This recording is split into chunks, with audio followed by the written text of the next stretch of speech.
একটা সময় বুঝলাম, সব দরজা খোলা রাখাকে উদারতা বলে না। কিছু দরজা বন্ধ রাখাই নিজের অস্তিত্বকে বাঁচিয়ে রাখে। মন কোনো রাস্তা নয় যেখানে যে কেউ হেঁটে চলে যাবে। এটা একটি ঘর যেখানে আলো ঢুকতে পারে, কিন্তু আবর্জনার প্রবেশাধিকার নেই।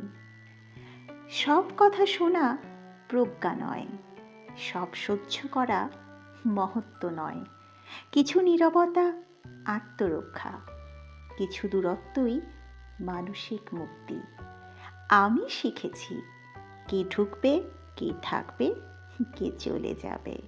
এই সিদ্ধান্তটা ভাগ্যের নয়, সচেতনতার। সব মানুষ আপনার সত্য বোঝার যোগ্য নয়। সব সম্পর্ক আপনার শক্তি জানার অধিকার পায় না। কিছু মানুষ পরীক্ষার মতো আসে, আর কিছু মানুষ পাঠ হয়ে থেকে যায়।